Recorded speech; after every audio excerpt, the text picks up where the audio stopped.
Black Friday has come early this year, and we're ripping up our prices for a limited time only. Get the heaviest hitting deal of the year. Save up to 33% on all plans and stack up your fight calendar with over 150 fights a year.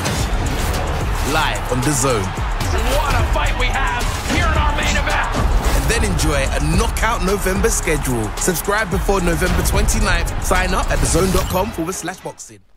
Alright, so when February 22nd, when this card was being talked about maybe a month or so ago, thereabouts, we were hearing rumours about it, and we were hearing at the time kind of words to the effect of it's going to be like a Day of Reckoning show, you know, because obviously the Saudis started big, well, at the Day of Reckoning, the Matchroom Queensbury show and stuff like that. Some of the cards were just, you know, big fight after big fight, but like that, some of them are not as stacked as those. And a few people have been saying, oh, this Furiuset card isn't stacked. Oh, the Beterbiev Bivol card, although it had some names on it, it wasn't the most stacked because some of the fights were pretty much mismatches and stuff like that. So we've been hearing that about a few cards, and we were hearing that February 22nd was going to be a big card. As the kind of weeks went on, we kind of heard rumours here and there, and it was kind of, we were kind of thinking it's kind of shaping up to be just okay. There is rumours of a Riyadh show in March. We were kind of hearing some of them might be kind of split between those. So, you know, we were kind of thinking, okay, we're getting a February 22nd show, most likely headlined by Dubois against whoever that may be. And what's the undercard going to be like? Well, everything boxing are reporting from Dan Raphael. Now, the reason why I say it's crucial, it's key, I should say, that it's Dan Raphael, is that when the Matchroom Queensbury, when that was, basically he was the one who kind of leaked who'd be fighting who the fighters were. So, and I do laugh at the fact that they still went ahead and did a real secret reveal in that press conference, in spite of the fact everybody knew, I think days before, who it was going to be. But they still, even Eddie Hearn kind of checked out. He didn't even give a damn. They all had their masks on, and Eddie Hearn is like, yeah, it's Nick Ball. So yeah, they didn't care. But he's reporting that 5 fights on this card. And of course there'll probably be a prelim or two, as there always is, you know, early in the night.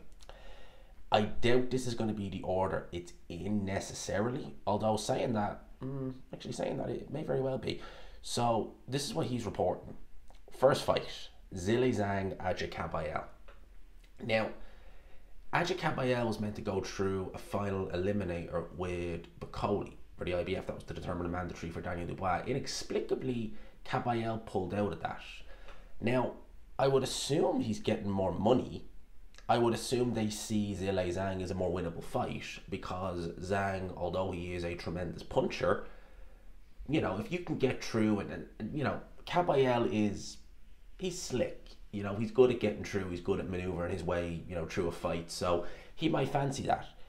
That is a bit of a head scratcher though, because Kabayel could have fought Martin Bacoli. If he beat him, he would have got a mandatory crack at Dubois. I mean, like, Zhang has nothing in the nicest way. So, I mean, okay, it's an interesting one. And because he's a Queensbury fighter, I wonder if that means that Warren has options on Kabayel should he win. That's a really, really good fight, to be fair. Hamza Shiraz versus Carlos Adames. We all kind of knew that was going to happen. Hamza Shiraz not going ahead with, I think it was a purse bid with Janibek or something like that, or words to that effect, something like that. We all kind of knew this was coming. I think that's a good fight. I think that in terms of world champions, it's a much more winnable fight than Janibek. I think that would have been a really tough fight for Hamza Shiraz. I'm not even sure he would have came through that, to be honest with you. So that's fight number 4. Boots Ennis versus Virgil Ortiz Jr. People, that's mouthwatering.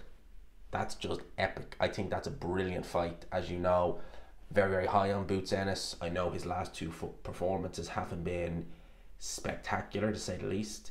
A lot of that, I think, is down to the fact that it's not just that he's struggling to make welterweight, which I've no doubt he is. He's IBF champion, which has that 12-pound rehydration clause for the next day, the morning after. So, you know, if you're struggling, that's going to compound the issues. I think he will look rejuvenated at 154. And Virgil Ortiz, who didn't look good in his last fight, he was down twice in that fight. A lot of people felt like he lost to Boacek. So that's going to be an interesting one. Matchroom versus Golden Boy. That's what that is. Artur Beterbiev, Dmitry Bivol 2, the co-main event. Again, you know, I mean, this is a... Do you know what? There's still going to be people who are going to complain, oh yeah, but you know, I was hoping it'd be this, or yeah, but like it's in Saudi Arabia, so the atmosphere. Listen, I'm baffled how anyone now, because there will be. Yeah, I think the majority are going to love this card, but there will be people out there being like, yeah, but it's not that good. Yeah, because the pay-per-views back in 2022 were so brilliant, weren't they? They were spectacular. This is just, you know, on par with that, isn't it? But Beterbiev Bivol 2, great fight, first time around. They need to get that fight done early. As in, they need to do it literally kind of.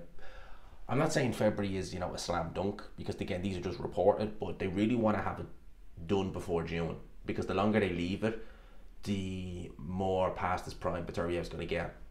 Like I said, he's pushing 40, 41, thereabouts. He's definitely, you know, he's getting old. So, you know, he could just overnight. So we want to make sure when this fight happens, rematch happens, I should say, that Beterbiev still has plenty left in the tank, which I think he will if it happens in February. And again, it wasn't a punishing fight for either guy. It was a technical affair. It was a very, very good fight. So neither guy should really have much wear and tear following on from the fight back in October. So, man, I'm good for that. And then the main event, obviously, Daniel Dubois versus Joseph Parker. That is the 5-fight card. I've already given my 2 cents on Dubois versus Parker. I think it's a good fight. I think if ever a guy deserved a crack in the world title, it's Joseph Parker. I know a lot of people in the comments on that video were saying, yeah, but Parker is boring. Yeah, I agree. I do agree. But, you know, and I know boxing is an entertainment sport at the end of the day. You know, you want to be entertained. But at the end of the day, you know, regardless if a guy, it's kind of like, you know, that saying, ugly but effective. You know, and that kind of is Joseph Parker. It might not be to everyone's pleasing. It certainly isn't to me. His last 2 performances, really. He always does that. When he's fighting kind of lower level opposition, he lets the hands go. He looks exciting. He's sitting on his shots. Then when he goes up, he just, like, you know, he wins. But as I said, you know, ugly but effective. Nevertheless, you know, back-to-back good wins, Zhilei Zhang and Deontay Wilder. I think that deserves a crack in the world title. A lot of people were saying that, oh, how does he get into the IBF top 15 if he's WBO interim champion? Well, potentially he'll have to vacate that, and they probably would give him a ranking based off of that, especially given the fact there's 2 wins. They could do it as a, it's not a unification, it's really not, but they might do it at something like that, you know, given the fact that, we'll say if Tyson Fury beats Alexander Usyk, he'll probably likely vacate one of, if not all, the belts bar from the WBC. So therefore the winner, or maybe even before that, therefore it may actually turn into a unification if whoever wins the Fury Usyk fight, whether it's Fury or Usyk, if they vacate those titles, you know, like that, if say Usyk wins and he retires, you'll then be elevated to full champion. So they could actually go from it being a voluntary to it being a unification. Genuinely, that's what could happen. So let's wait and see what happens there. But that is the card in a nutshell that's being reported. It's probably not the fight. The reason why I say it's probably not is you just don't know. But the fact is, Dan Raphael, he's the guy who leaked the Matchroom versus Queensberry show, the kind of who'd be fighting who, I think that maybe adds a little bit of validity to it. You know, that could be the card. And amazing if it is. Absolutely amazing. Normally when we get the rumours coming to the surface like this, we're not far away from an announcement. And I mean, we're probably talking maybe next week. Now, I don't know. I'm not, you know, that much in the know. We normally, if there's a press conference, we normally get told a couple of days in advance, you know, depending on the press conference. And it depends, really. Sometimes you get 2 days notice. Some days you might only get a day's notice. It kind of depends. So I'd say if we were to get an announcement on press conference or something like that, it'd probably be next week. I say probably. Let's wait and see.